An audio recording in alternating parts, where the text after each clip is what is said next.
Cheers, queers! What's on the big gay agenda today, Theora?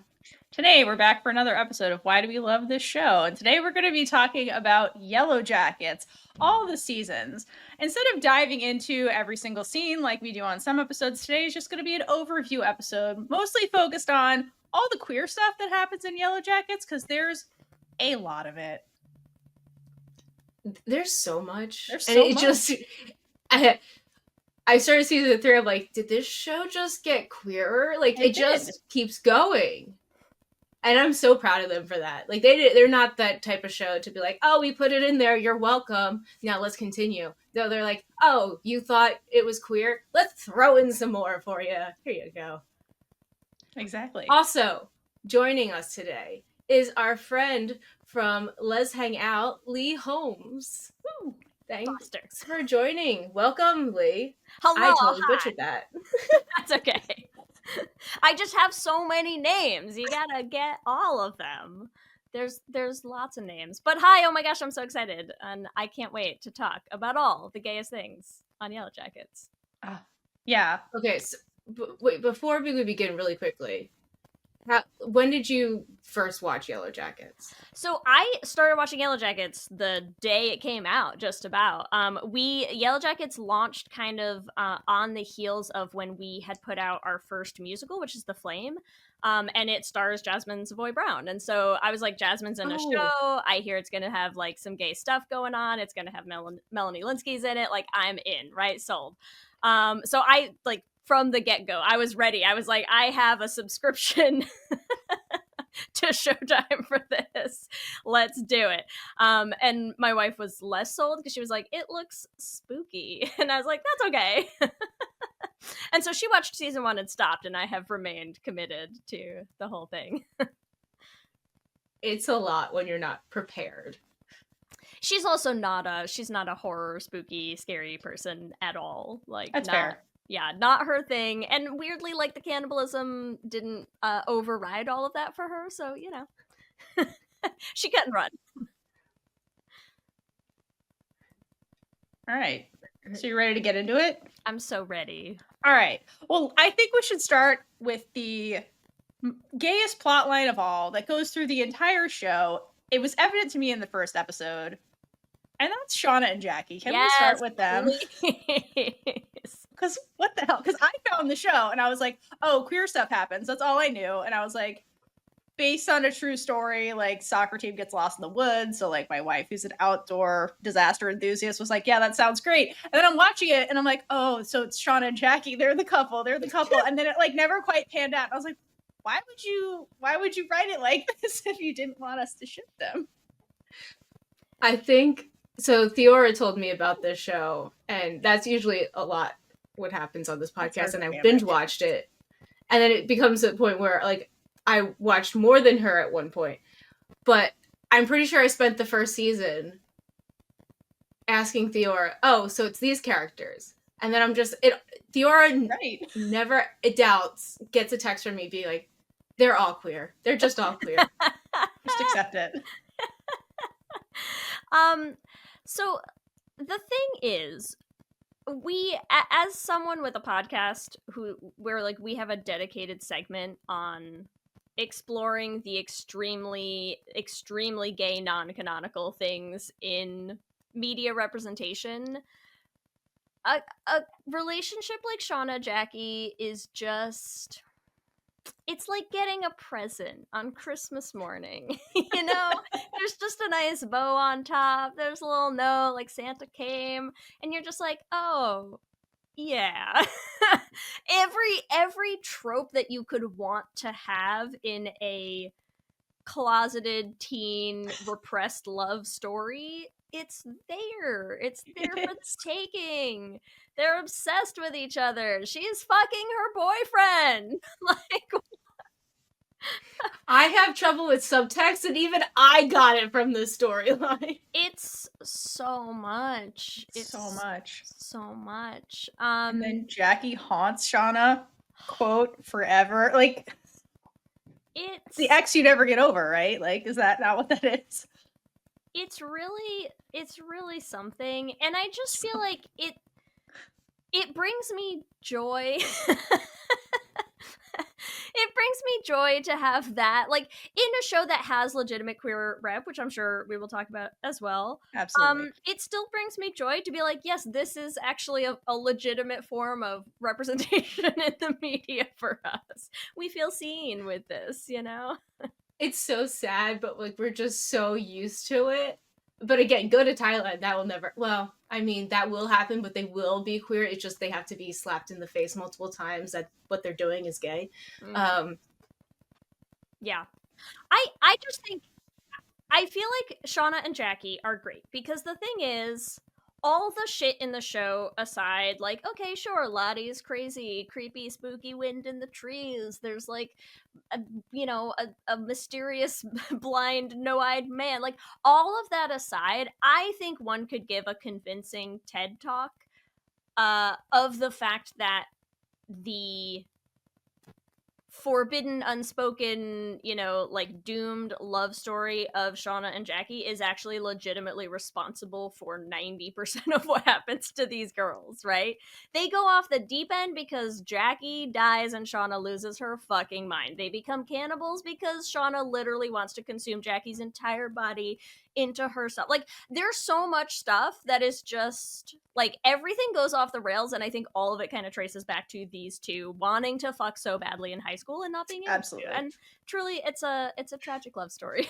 No, absolutely. That's how you get Callie. Like that. Like that's how you get Shauna marrying Jackie's ex-boyfriend because that's all she has left. Like literally, that is the story. How much went wrong in the first season simply because Jeff's store wasn't doing very well, and he starts blackmailing them, then everything goes off the rails again, and it's all because she couldn't not marry the only other lips that had ever kissed Jackie's. That's all I'm saying. And that's yep, 100%.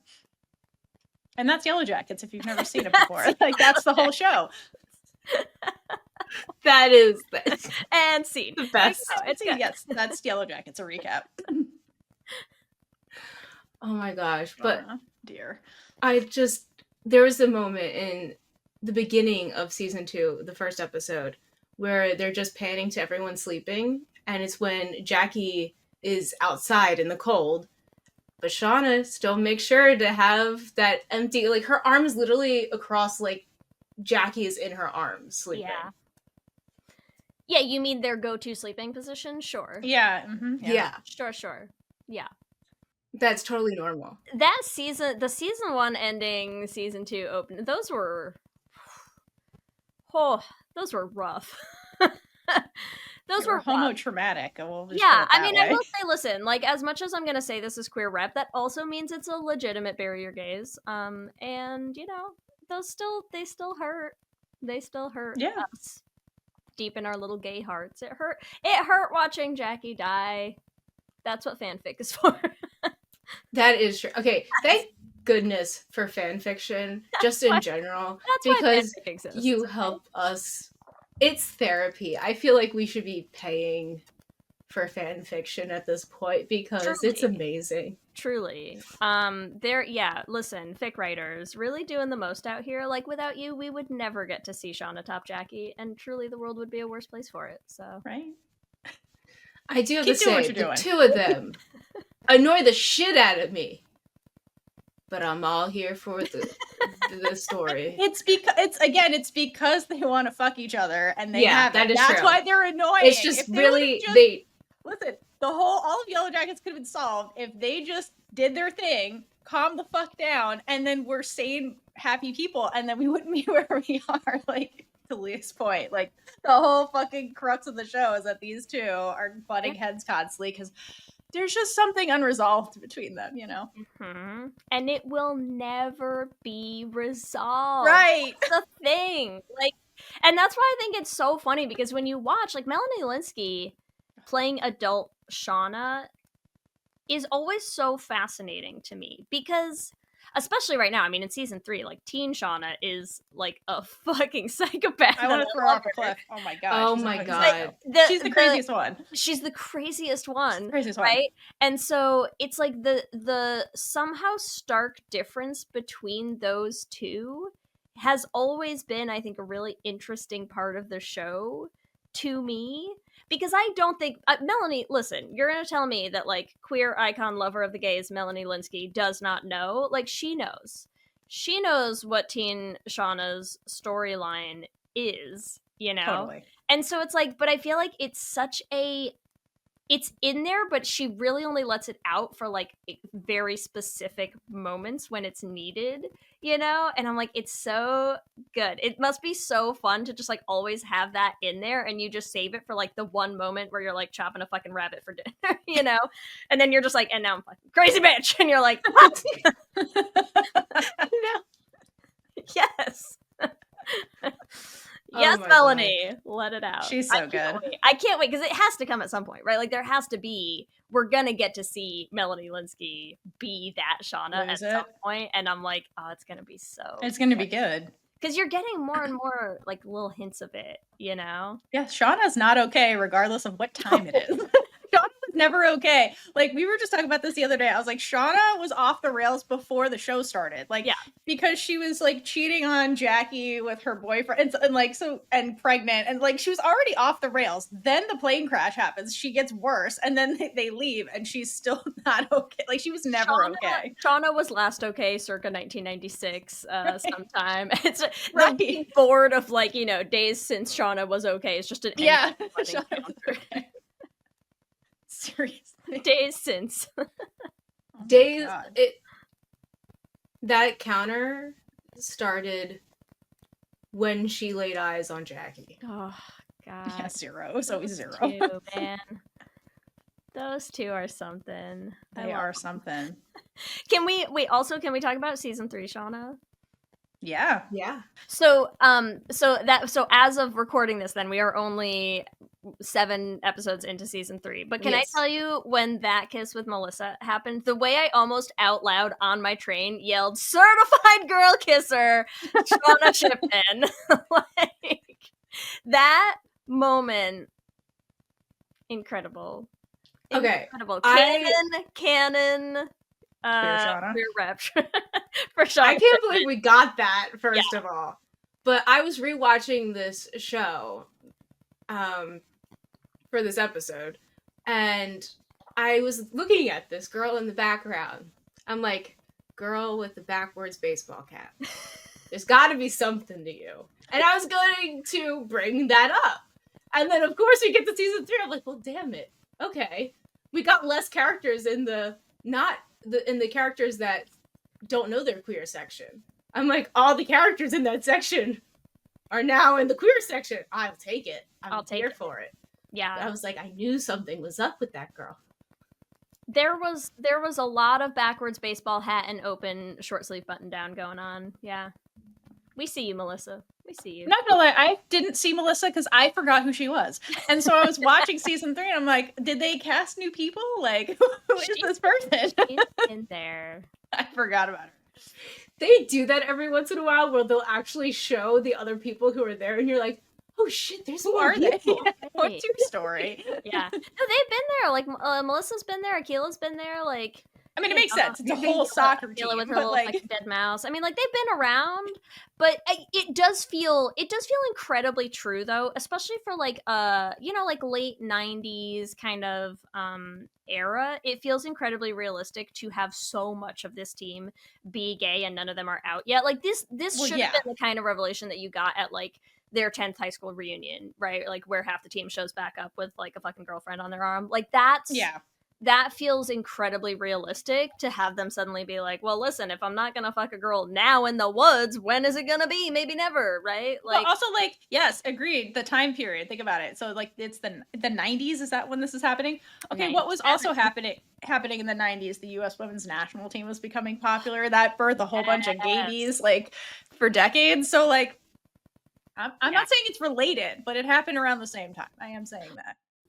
Anything else about Shauna right now? Well, okay, so the Shauna and Melissa thing is like, they're both not okay.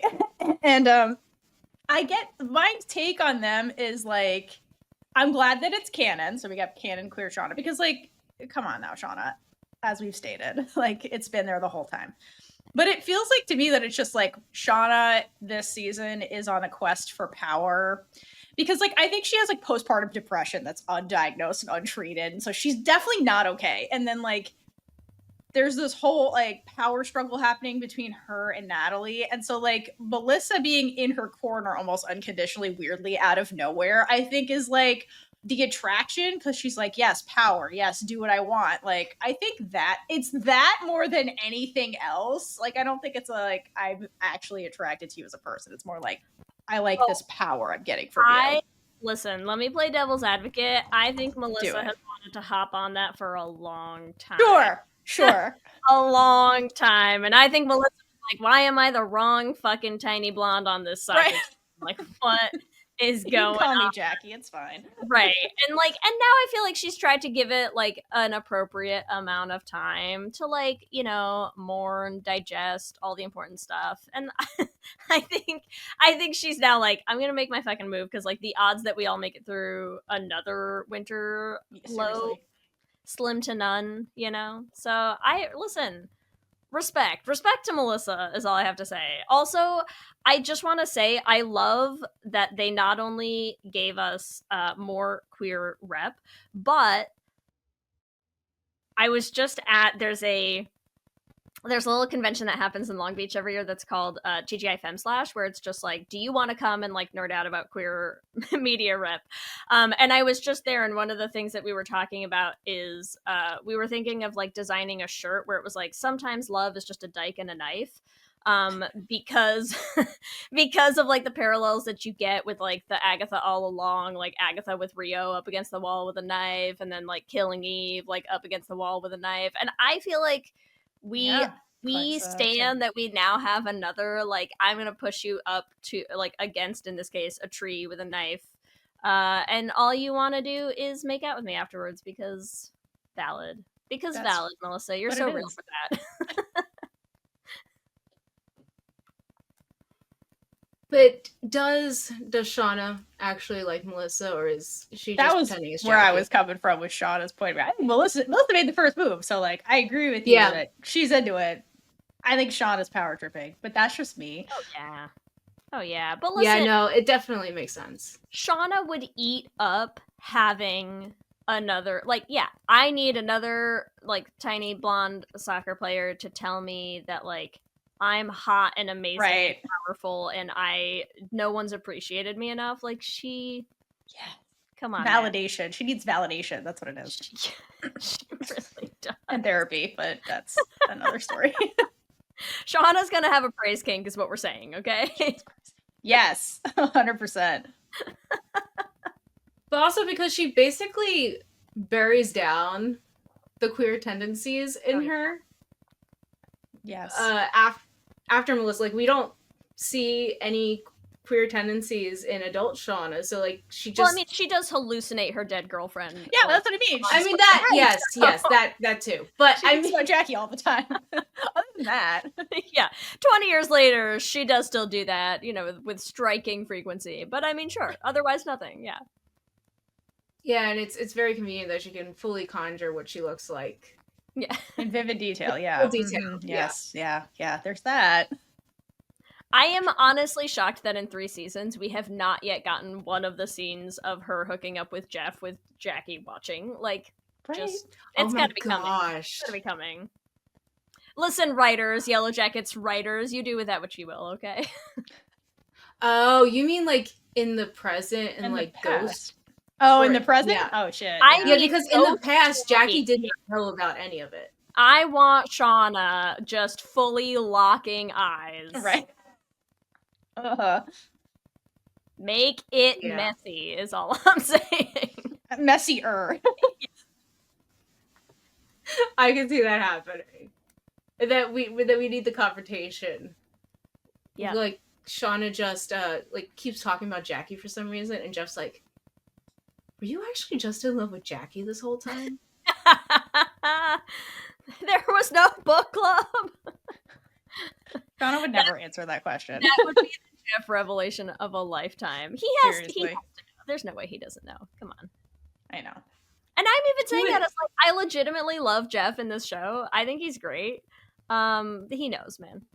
He knows. How could you not? Yeah. I mean, he knows everything. Like, he read the journals and then didn't even tell her that he read. Like, he's like, I just want to know things Yeah. I don't have to use unless I'm blackmailing to get money, whatever. But that's the only thing. That was the exception. He learned read his the lesson from blackmail. that one. And if you're trying to convince me that like a solid, 5 to 10 pages at the beginning of those journals was not Shauna just practicing writing Shauna Taylor in various forms and calligraphies, like lies. Right.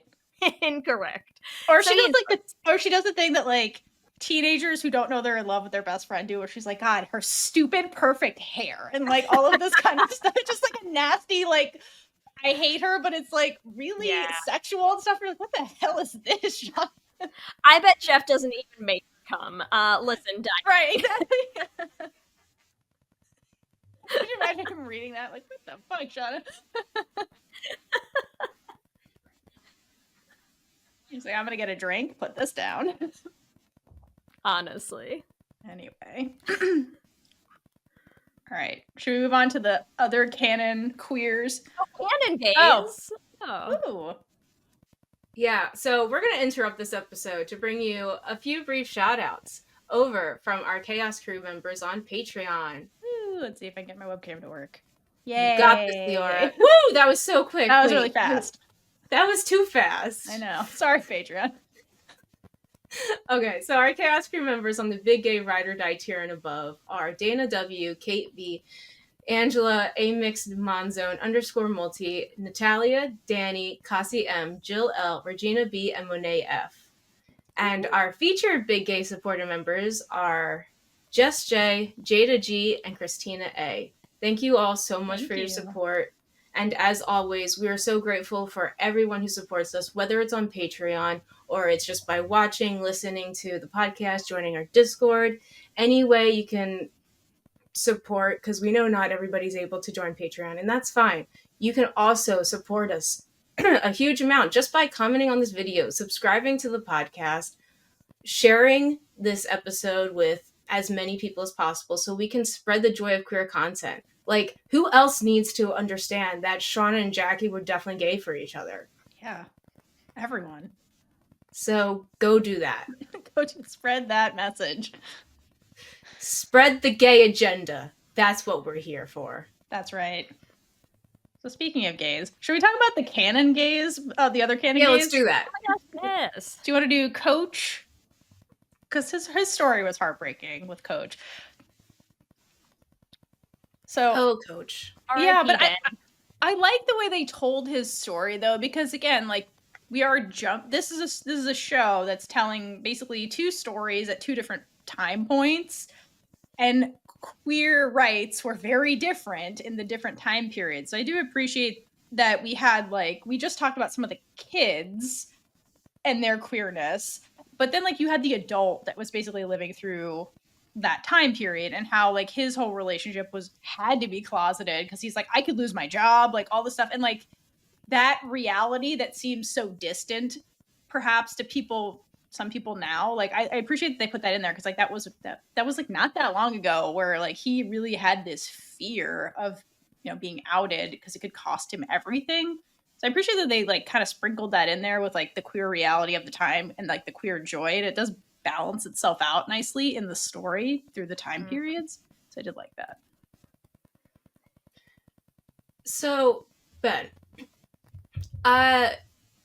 he's not like closeted, because like he's fully open. Like he'll tell you that he's gay, mostly because he's trying to get Misty off his back, because also they're in the woods right now, and it's like we're not in civilization. No, like that's gonna happen.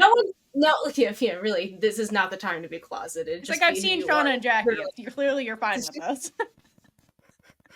But even later, he has conversations in the first season, and he's still having to tell people. So like they're not even talking to each other. I do feel bad for Ben, because like he just kind of leaves your mind.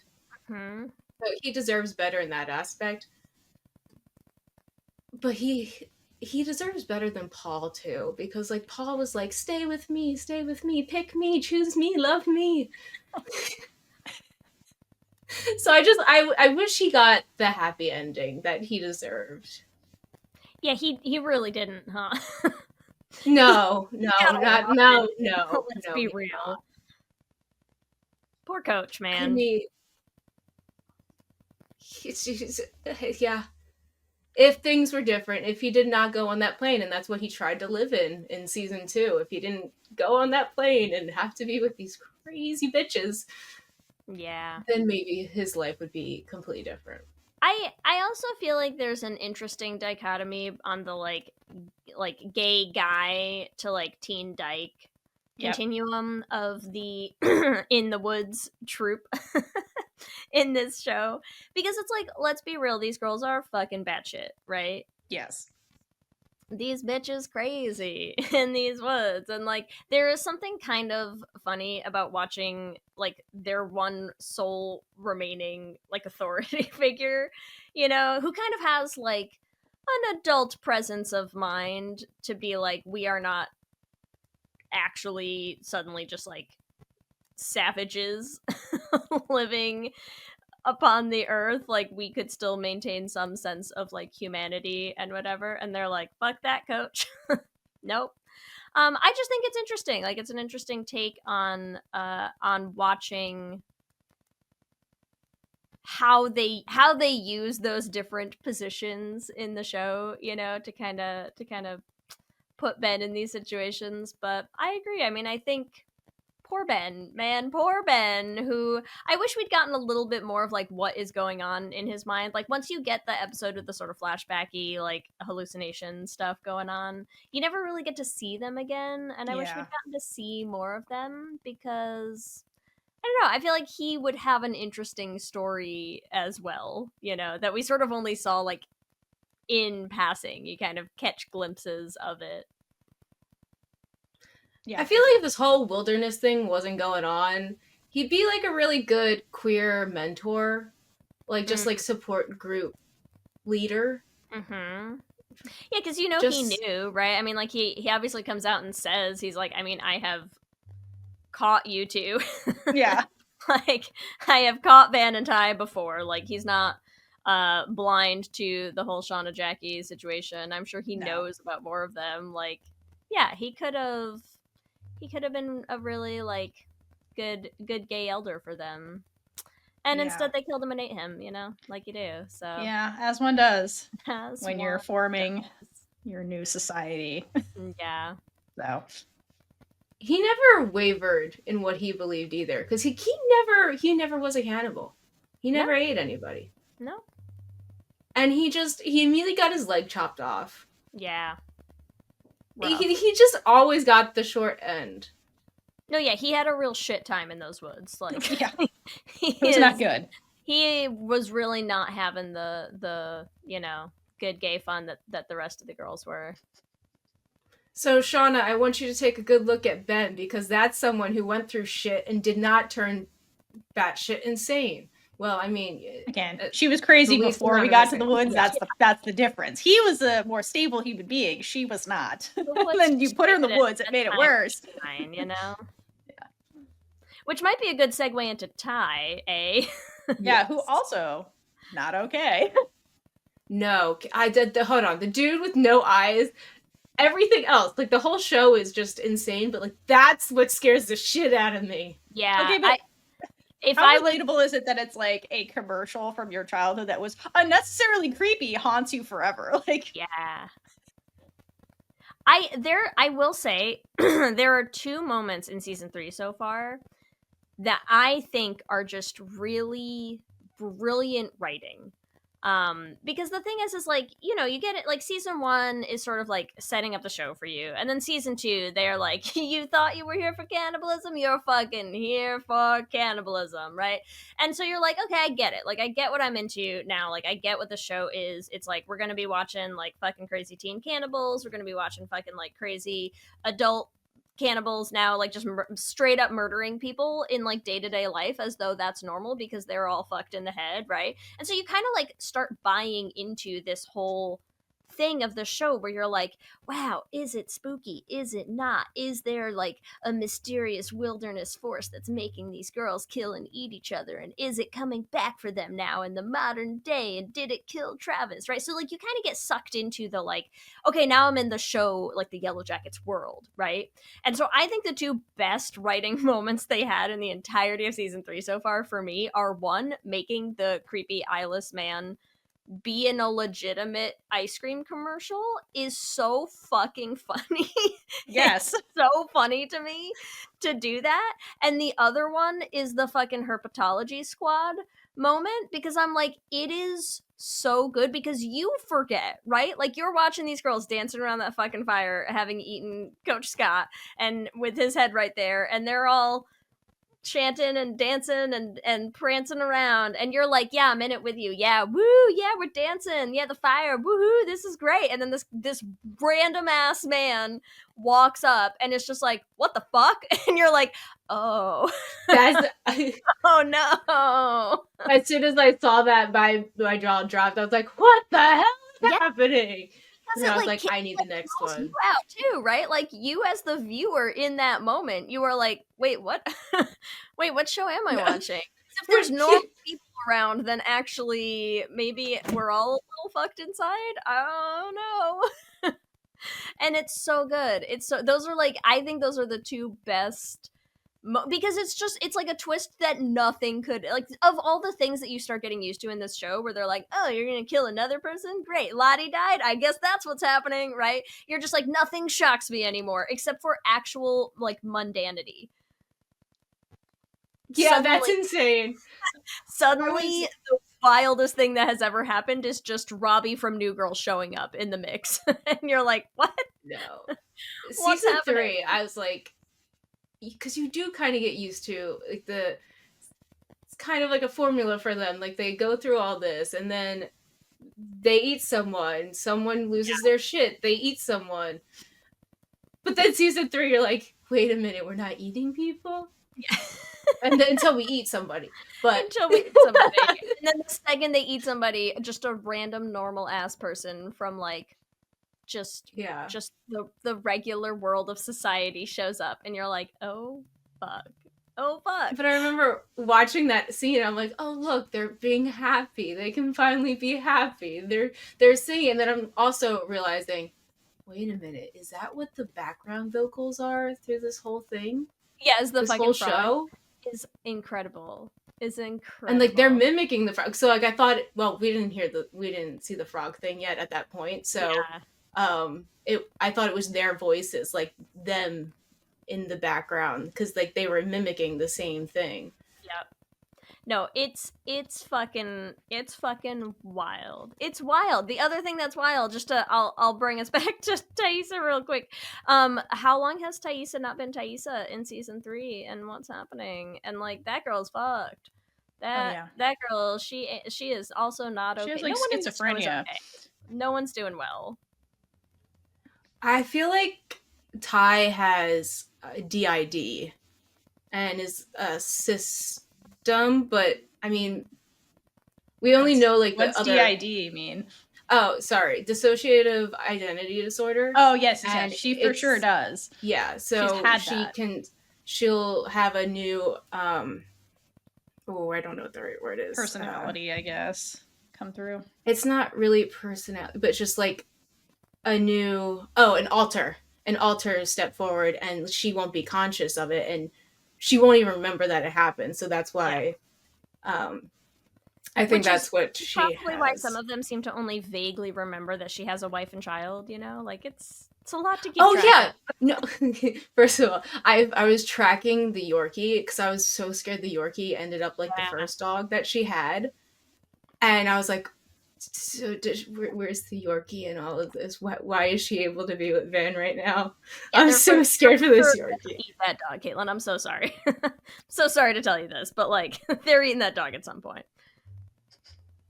No. As I look at my Yorkie. That whole dog thing. No, I can't. Ty is not okay. No. But I do think that was another twist that I did not see coming. Because like Ty's always kind of fucked up, right? and the twist of having somehow the realization that like she has not been Taisa for a very long time, and I don't know since when. I'm like, now I kind of want to go back and be like, where, like, was it in the car accident? Was it before then? Like, how long? Since when? I need to know. Inquiring minds need to know. That's what I like about it, because like, again, I've been saying this since we started watching the show. I was like, I feel like this is all everything you can explain by just like mental health or like natural phenomena. Because like we were watching one episode where they first go in the cave in season 3, and they had the candle, and the candle starts flickering. And my wife, who hikes all the time, she's like, "Oh, they're near natural gas. That's why the flame's doing that." Yeah. And then they go in this hallucinogenic episode, and I'm like, "Oh, okay. So if they're with gas, they're not oxygenating their brain, so they're going to hallucinate." So then they have this dream, and they're like, "It's the wilderness." And I'm like, "No, you're putting people into the wilderness who are like, quote, civilized and have no idea like what wilderness even is or nature is anymore, and so they can't explain it, and so they're like." They go to superstition. Like, this is how religions form. This is how cults form. And like, that's what's happening. So when you see them all happy in the woods after their sacrifice, it's like they're appeasing their god or whatever. It's like, this is literally how religions form. And it's going to show you, like, once you remove kind of like knowledge from people, they have to explain things somehow. And so superstition. And then you have Lottie, who's actually seeing things because of her mental health stuff. And is convincing because she's actually seeing them. So people are like, I guess she's right. And like, you can kind of see how it snowballs. Yeah. So yeah, you're right. When you have somebody who's like, comes into this and is like, what are you guys doing? Like, yeah, it's going to be different because like they were explaining the world through their means. And then like Taisa, who like, I think started understanding what was going on with her actually probably for a very long time in the woods.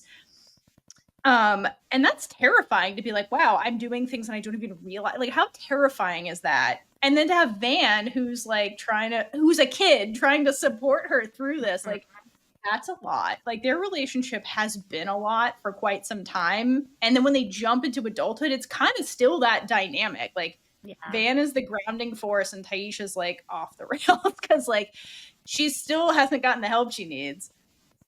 Van wins the most committed girlfriend award ever. Because in season 2, I wrote it down, but I don't remember exactly what I said. But Taisa bites Van, draws blood, and then Van takes that blood and writes "I love you" on her arm.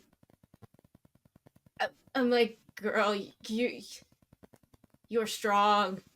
You're also a teenager, right? Maybe you're too strong. The things you do for that first girlfriend, you know? Seriously.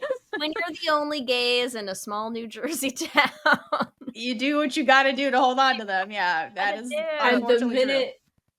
And the minute adult Van sees adult Taisa, she's like, well, shit, I regret all of it. Yeah. Yeah, I mean, like, it's coming back. I do think I think that it is like Van and Taisa are so interesting because they're such a good like late 90s teen lesbian relationship couple, you know, in that way that you're like, you're so cute together, I love you, also you're like fucking terrible for each other and toxic and like yes and you're never gonna let go and like you crazy bitches. Like it all is so true. It's all so true. It's all true. You're like, I don't need you to be better for it. Like, listen, okay, don't, Ty Van shippers, don't come for me. Like, I get the people who are like, they're made for each other. And I'm like, no, they're fucking not. But I still love them. Like, that's not the point. That's not the point. They shouldn't be made for each other. They should be just the two gays who happened to find each other in their one high school and are then like, this is true love. That's how it worked. That's what it was then. Yes. Okay? And then they're trauma bonded. And then they trauma bonded, and it is a problem. And then Taisa is like, well, you already know I'm fucked up in a way that my actual legal wife does not. Correct. My son might, but you know, like, she's my like, dog definitely knows. Yeah. You don't want to have to explain to someone else that hasn't seen you eat dirt that like sometimes that's a thing you do, right? Like it's No one wants to have to do that in their relationship. And so you just like migrate back to the person who already knows all your deepest, darkest shit because they've eaten human flesh with you. Like, that's a natural thing. I mean, that is what ties the natural adults move. that are still living together. It's kind of like you understand me on a level that literally nobody else can. Because that is the trauma bonding of it all. And like, even if they hate each other, like everybody hates Misty, right? They're still they still are in each other's orbits all the time, even though they like don't act. They're a toxic friend group, but like here we are, you know. Well, and I think it also gets into what you were saying, Theora, of like the you know, kind of like cult like aspect of it is like, yeah, everything, there still is not anything in this show as of yet that is like incontrovertibly like mysterious, like, you know, mystical, magical, spooky, like shit happen. Everything can have an explanation. And what I think is great is like you're exploring what it looks like when a group of people needs to have a thing to blame, right? Yeah, like you totally. can't just have been a bunch of crazy teenagers who like went nuts and ate each other in the woods to stay alive. Like, you have to be able to blame something. Which is why, honestly, I actually think Misty is a very interesting character, because I think Misty is one of the few who actually knows what, like, just knows and doesn't really buy into all the spooky shit of it that much. Because Misty's like just straight up pushing people off of cliffs. Like, she ain't fucking around, right? Yeah, she's not like, she's real. Wilderness made me do it. She's like, no one knows where Crystal even is. Like, Misty.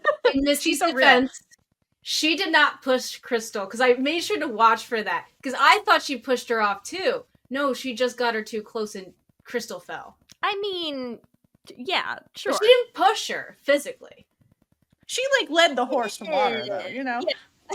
But she didn't push her. Okay, that is the difference. But okay, wait. But like, I'm with you that like Misty is really real, and the other person who's also really real is Lottie, because Lottie was like, I am a cultist, and she's not shy about that either. So I'm like, I respect you for living your truth, which is, I'm just gonna form a cult in the real world because I'm real good at it. And it's like, yeah, girl, you do you. Like, that's fine.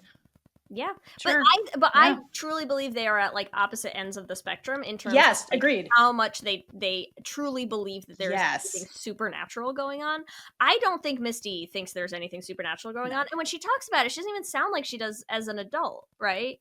And I wonder if that like is another reason that they sort of like, it is difficult for everyone else to be around Misty as an adult, because like Misty's just fucking straight up crazy, and she's like, yeah, I like just straight up kill people. Like, that's what I do. I like fucking torture old people day in and day out, and then I like murder. and it's like, and it's not because of the wilderness. That's just me. That's just me. You know? That's just me. And I feel like everyone else needs there to be a reason. Like, I think that is what makes Shauna so different from Misty. Yeah, 100%. Right. But, and so then you have Ty, and I'm like, Ty is so fucking crazy, because Ty, there's like legitimately something happening. But again, is it supernatural? Or does Ty just have like deep mental issues that are undiagnosed, untreated, undealt with, and are causing her to like kill her son's dog and terrify her child? Like, no, seriously. And like Taisha is one of those people, like, and you're like, you can sit there and be like, well, how could her mental health disorder be so undiagnosed? And it's like, she's such a high functioning person. How would you ever know? Where are your signs? Like, you would never know. Like, she's a successful lawyer and like all this stuff. You would never know looking at her that she has this, because she's so high functioning. Yeah. Whereas like Lottie, you're like, the history is that her altar comes out at night. So very good at hiding. Yeah. But now I am really curious, because it's been, what I was just thinking about is like, I feel like season 1, there was all this stuff going on with the wolves, right? Like, there was all this stuff with the wolves, and the wolves eating Van's face, and Taisa's, you know, like hallucinating wolves all over the place. When's the last time we saw a wolf? We saw a coyote in season 3. That was like the closest. But yeah, you're right. Even that, it was like a legitimate real coyote, not like not like a wolf hallucination at a fucking political gala like night, you know. So I'm curious, like, I really want to go back and rewatch now, because that just happened, right? That she like bursts awake in the middle of the night being like, man, help me. And then immediately is like, what are you doing up? And you're like, oh fuck, die! Oh no, where are you and how long have you been gone? Oh no, like my just stomach dropped. I was like, oh, this is bad. This is bad, because this Taisa will fucking straight up kill a bitch to save Van. Like, Oh yes. she don't Yes. play. She doesn't care. She's not afraid. She doesn't care about the consequences. Like, it's crazy. And the fact that Sammy immediately knows too. I'm like, can you please just like duct tape this child to Taisa as like a human meter of like Taisa's crazy level? Oh shit. Oh my god, okay. You just helped me put that together. Oh yeah, because he asks for her and then she Yeah. shows up and he's like, get the fuck He's like, out get of away from me. The Yeah. dog up and he's like, get the fuck away. He It makes a lot of sense though, because like she's been very like looking at her behavior throughout season 3. I mean, that's why she's so hyper fixated on like, well, we have to balance things out with the murders, and like she's very into the cult like behavior. And Van's watching her, being like, aren't you taking this too far? Like, she says it multiple times throughout the show where she's like, are you taking this too far? So like makes sense that that's been her alter ego the whole time. Wow. But like, damn, what was the ultimate trigger though is a really good question that made that switch more permanent. I need to know. Now you have me wondering about these wolves though. And it reminds me of Lydia Theora. Oh, several people are typing. That's the best. Don't read that book if you haven't read it, So because it's the weirdest, outrageous book ever, but it's amazing. Wait, it's the trans right readathon time. It's a trans book, so just read it out. Yeah, it's called Several People Are Typing, so and most of it takes place on Slack. All of it is through Slack messages. Incredible. It's incredible. And it's just so weird, and there's a character, Lydia, who always just keeps talking about these wolves that she hears. In New York City. Like, it's so weird. It's funny. And then no one else hears the wolves. So, like, that's just what this conversation's reminding me of. But yeah, so was everyone just Taisa's just there being like, I taste dirt. And everyone else is like, what? Weird. What are you talking about? That sounds like a you problem right now. Yeah. She's fucking creepy. She's creepy. I need to know more. She needs help. All right. Are there any characters in Yellowjackets that aren't explicitly queer yet, but they're on your list of like, I could see it or I want it to happen? Good question. I was really rooting for the journalist in season 1 before they blew her up. Ooh, yeah. Yeah. She had potential. Definitely. I would love for Callie to surprise us, you know? Yes, that's what I was thinking. Yeah, I could. Yeah. I mean, she finds herself a nice blonde, and then we complete the mother-daughter cycle of like getting her Jackie. That'd be a good moment. And it comes full circle. Maybe it would heal the universe. Who knows? Or Shauna would be pissed and then go nuts on her daughter. Wow. She kills her daughter's girlfriend because she reminds her too much of Jackie, and she's jealous.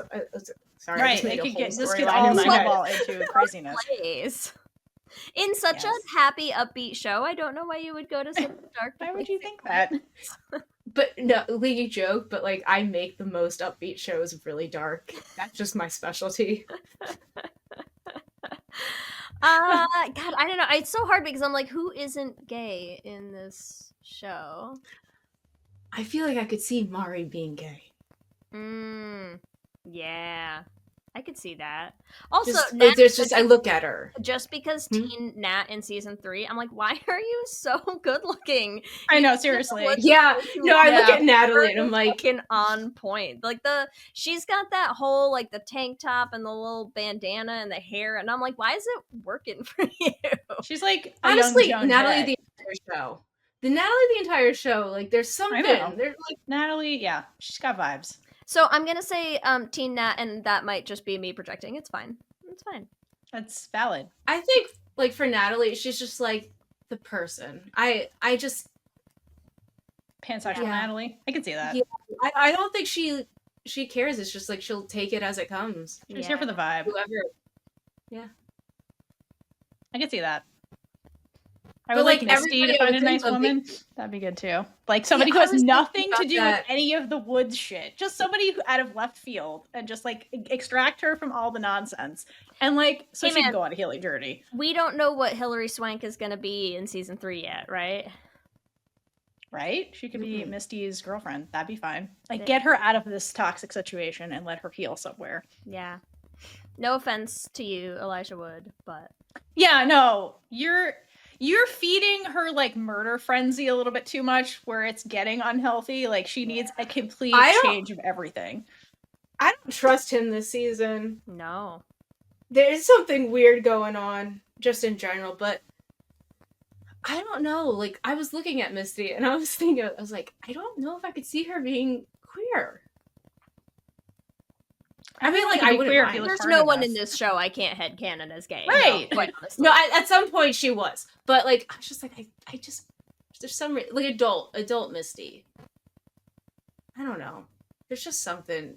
Maybe she could be just overcompensating with Ben when she was younger. She's definitely overcompensating. I think adult Misty would have fucked adult Nat in a heartbeat. Oh my god! You yes. know what? No, 100 never million%. mind. Never mind. That is true. Absolutely. I take everything I just said back. That is. Who That said is they did fully it? true. But yes. I'm not I 100% convinced adult Misty doesn't still have a vibrator named Nat somewhere in her Right. house. Like, no. Yeah, there's a reason why she had a camera in Natalie's room. Yeah, Right. Never mind. She was Yeah. fully obsessed with Natalie. I take everything back. Are Thank they you, Leigh. the just the dark counterpart to Shauna and Jackie, you know? The darker counterpart. Yeah. Yeah, because there's a reason why she goes to such a dark place after Natalie died. Like, she's completely destroyed. Yeah, you're right. Never mind. That's love, bitch. She's a Natalie sexual. There you go. And listen, she had to spend just as much time staring at Teen Nat in those woods as we are, and like honestly, valid. I get response, Misty. We get it. We get it. We get it. It was right there the whole time. Yeah. And she was in charge. Like, come on. Also, because like maybe she wasn't letting herself look at Natalie, but once like Shauna and Jackie, Shauna and Melissa, like, and like they had that going, and Ty and Van were there, Missy was like, oh, I guess that's just what we're doing now. And then she finally lets her look at Natalie, and then it's just all over from there. Yeah. I also, while we're saying that, can we shout out Ty and Van absolutely calling out the Shauna Jackie of the Shauna Melissa situation? Yeah. Because I loved so it. for that. Amen, writers. Yeah. Someone had to. Incredible. Know your audience. Yeah. I love it. I believe it's Van who says, like, you think she makes her dress up Yes. as Jackie in bed? Yes. Yeah. So Someone had to say it. so real. And then Van, okay, so Van's video store having the pride flag outside, it just made me so happy. Yeah. I just felt it felt safe just looking at it. Do we know? I love know that that's what she did. it's like I know that the actors, like the teen actors, are queer. Do we know anything about the status of adult Van, the actress? Is she gay? Because boy, she reads gay. I don't know. I don't know anything about her. I didn't look that up, but I haven't either. yeah, I agree. I agree. Because whatever she's got going on, man, Keep doing it. that's a whole dyke on screen, and I love her. I love adult and teen Van, like the two of them. I have no problem like connecting the two of them. Yeah. Like, they look so much alike, first of all. The casting And of the show is truly The I mean, casting is great. incredible. Oh my gosh. But let's just take a second to talk about the representation in general, because I did see an interview where Jasmine was like, something that she loved about it is that queer characters are usually the traumatic storyline of just being queer is traumatic, where no, the trauma is the plane crash and, you know, eating people. And the gay is, and the queerness is the light. Yeah. Which is so unique. Yeah. In saying that is true. And also to know, like, while you're watching, I am curious, like, on the part of, I mean, they have to have queer writers on this show, and so I'm curious, like, how much of the knowing that the Taiwan makes it to adulthood, like, while you're in all of these, you know, traumatic, life or death, stressful situations in the woods. Like, I wonder how much of that was deliberate as well as kind of like a, you won't watch them eat each other. Like, That's so true. Oh my gosh, no, that would have been, that's some hundreds shit. yes, exactly. They would so have done that. Yeah. If someone watched Yellowjackets before they wrote that show, yeah, that's definitely where that would have gone. I lost the thought. I will say, when I watched it for the first time, I was glad to see. I'm like, oh, at least the lesbians live, because, like you said, then there's that, like, are we gonna do a bury your gays trope? Are we gonna kill the people of color off? Because, like, with Taisa too, I'm like, okay, person of color lives through it too. Well, that's good, because that could have gone sideways if only, like, white people lived through the horrible event. Oh so my God. I feel like there was some consciousness in picking, like, who are we definitely gonna be like, they make it out. So this is in a show that's so uncomfortable to watch at times, it gives you the opportunity to be comfortable knowing that these characters do make it. So I am glad that they did make that choice, and I didn't even think of that. So thank you, Leigh, for bringing that up, because that is a great point. You know that both of these characters, like the only characters that you know are queer, in the first season, then, but they make it. Yeah, they're not together. We know we're gonna watch they a make lot it. more of them get eaten, but it won't be them. But we know it won't be them, and that's worth something, I think. You know. Agreed.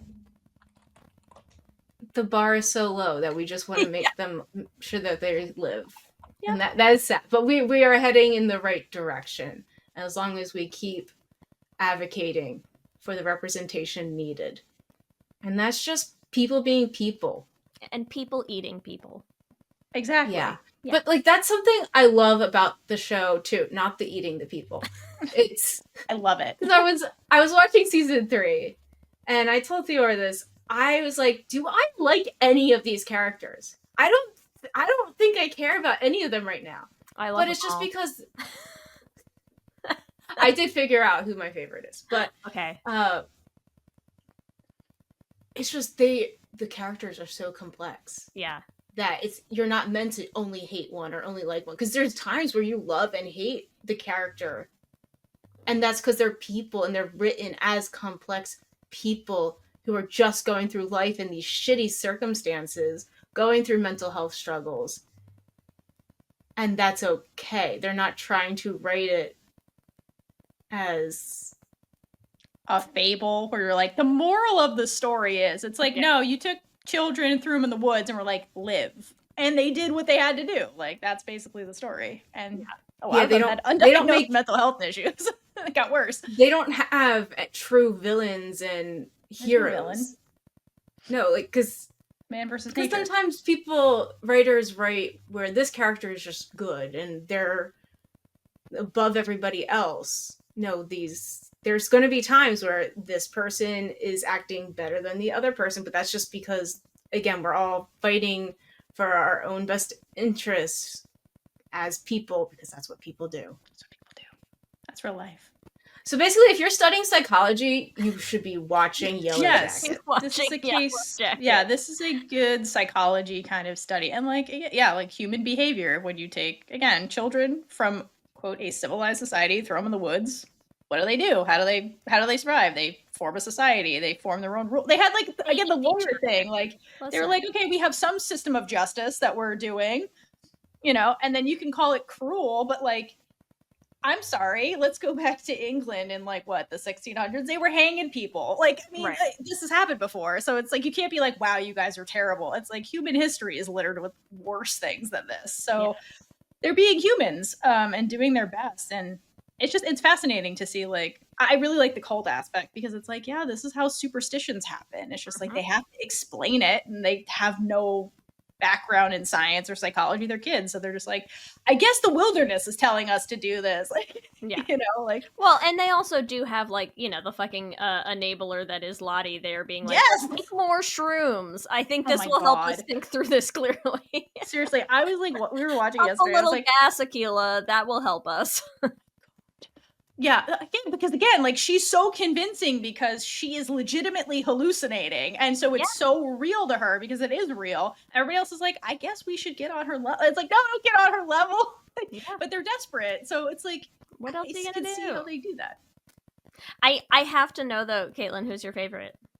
Oh yeah, Van that is makes sense. I was watching Van, and like the line. First of all, the lines that they get are amazing, and I love them. I think Van is easily so far the most well-adjusted character in the show. That's valid. Yeah, 100%. That's true. 100%. Yeah. I mean, again, bar below ground level, but I'm just saying. Yeah. Van's like the Rock kind of throughout the show. Like Van stays on kind of like the same plane. Like Van does dip into the cult stuff and then dips out of the cult stuff, but she's not extreme in her behavior or like on a polar opposite spectrum like Lottie, Misty we talked about earlier. Van's kind of like pretty consistent. Which feels right for like a very like Ring of Keys Dyke character. Totally. You know? Absolutely. She's practical. She's grounded. Like, you know. The actors for both versions of Van, the facial expressions, they just bring me so much joy. And the line delivery Very that I just smile when I see Van on screen. So that's why. Yeah.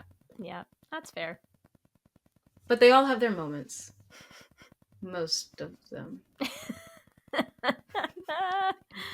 I have a request, though. If anybody listening right now is a psychologist and can come on this podcast and help us talk about the psychology behind Yellowjackets, we have been looking to do that for a while. Because there's so much going on. And I know so much that we're missing, too, because we don't study psychology. We got to dive into that. Absolutely. All right. So, it's a big Gay Energy Award time. Yeah. Okay. All right. All right. So, we have the Big Gay Energy Award to give out, which we give out to a character or a moment in the show that just exudes big gay energy, whatever that means to you. So, it could be like they just look gay. They did something that's gay. Like, the moment doesn't even have to be actually gay. Yeah. It's just like, you're like, no, that's big gay energy. Would you like to go first, Theora, or do you have one? Again, Shauna and Jackie's every interaction between the two of them was big gay energy. Like, every single interaction was big gay energy. Even the hallucinations. It's like, Shauna needs a vibrator named Jackie. Like, I'm just saying, like, everything is gay about their like, everything. All of them. I think just Van has just Van consistently just Van, mm-hmm. Because they just exude big gay energy from the minute you see them until forever. Yeah, big Van and little Van too. It's consistent. Yeah, both of them. They're very consistent. Also, owning the video store. Pride that was flag. So gay. Yeah. Oh my god. Owning a video store in like 2024. That was really gay. Like, oh my god, Jesus. And spreading gayness with flag. I have a tie. I can't decide. I can't decide. Is it tie? Well, because you were like any moment or any character, and I have one moment and one character. Do it. Okay. So I have one moment, and that moment is Van trying to legitimately like fuck up against a tree. Yes. The hesitation of her girlfriend to straight up murder a man, which honestly just like snaps to you, Van. The woman you are to just be like, I know what will make you able to shoot a man point blank in cold blood. It is fucking against this tree. I shot you from behind. And I was like, honestly, incredible. And she positioned the gun was next to them. So just a reminder, we're here for murder. And the way she just flipped Ty. Yeah. Like hot. Super gay. Hot, gay. Good job, Van. Shout out to that moment. Big gay moment. I'm gonna say character. It is for me, Shauna Shipman. Sorry, not sorry. Maybe this is also influenced by the fact that, like, listen, listeners, you wanna go on a delightful journey. This is like my go-to now. Yellowjackets fic to recommend to people. I can recommend to you an insane fic that is literally just Shauna Shipman fucks her way through the Yellowjackets team one at a time. And so maybe that clouds my interactions with season 3 now. But Listen. I feel like coming hot off the heels of like having that somewhere in the back of my mind, and then going into season 3 where like they legitimately give her a girlfriend, and I was just like, yes. I knew it all along. Shauna Shipman. Shauna Shipman. Certified girl kisser. I'm so here for this storyline. Like, truly could not have made me a happier lesbian. Season 3 Yellowjackets. Incredible. I just think she's so fucking gay is all. She is. It was a gift from the Yellowjackets creative team Truly. to finally give us Queer Shauna. Shauna canon being gay. Shauna, knife Or to queer. a girl's throat, tongue down that same throat. I mean, just... Yeah. It feels so right. And it does. And they're right for that. So, do you ever find that, like, the fan fiction, like, you start to think that that's what actually happened in the show, and then go back and watch that, like, oh wait, I thought this happened and then it didn't, because that's happened to With me. Yellowjackets, no. The thing is like there's a number of fandoms where I'm like, I am into the fic and I never really watched the show, and like that has been a problem for me in the past where I'm like, is this just a thing that, like, sometimes you have to see it come up in enough fan fiction to know that it's probably a real thing from the show, but otherwise, who's to say what's in a show or not? Nobody knows. That's true. Nobody knows. Yellowjackets. It's what's in your heart. So yeah, exactly. What is canon? It's a state of mind. I haven't yet. I'm sure there will be stuff though. Yeah, I'm sure. Especially like you get far enough away from when a show airs at a certain point, that starts to happen. Yeah, that's valid. That one especially. Like I just rewatching Yellowjackets again. I forget so much, but that's just me normally. So like if I remove myself for a year more from a show, I can rewatch it and it's brand new to me. It's great, except like the big plot points. I remember that, but like the little stuff, I'm like, oh, that happens. It's insane. Yeah. All right, anything else about the queerness of Yellowjackets before I ask the audience something? I think we're good. Do it. All right.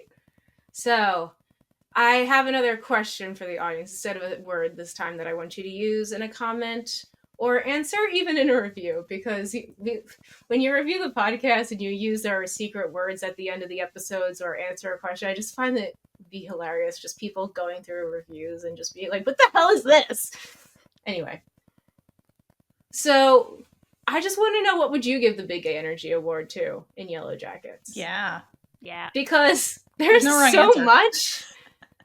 There's so much that's like not even canon. That's just written in there. What do you think it is? Yeah, go wild. There's no wrong answer. So yeah, let us know what you thought about Yellowjackets. I just want to. You want to plug your podcast? Oh, yes. Sure. If you want to hear more of my gay thoughts on all gay things, you can check out Lez Hang Out, where we talk about all sorts of both things that were gay and things that should have been gay, and we have a good time. I love that you have the should have been gay episodes because, first of all, so many things are gay. Like, that they don't know they're gay, but you know, they're gay. I legitimately at this point, so we just recorded this week our 145th should have been gay episode, and our running statement now is like, actually, I've never seen a straight movie or show. They don't exist. They are myth only. If you think you've seen one, you're wrong. You're wrong. Tell us about it and let us tell you why you're wrong, because everything's gay. There's not a movie out there that's straight. It doesn't exist. If Yellowjackets taught us anything, our brains can manipulate anything. Yeah. So we will see the gay. And hopefully the writers confirm it in later seasons. And they're like, you were right. But thank you. It's always the validation. We're Misty in that point. We need the validation. Yeah. Right. All right. Well, thank you for coming along on this journey with us. Let us know what you thought about Yellowjackets and answer all the questions that Caitlin said. And until next time, hydrate for lesbian Jesus. And gay it up all over the place. Bye. Bye. And with that, we've been Big Gay Energy. If you like this episode, check out all our other episodes right here on YouTube. Please like, leave a comment below, and subscribe for more amazing super gay content.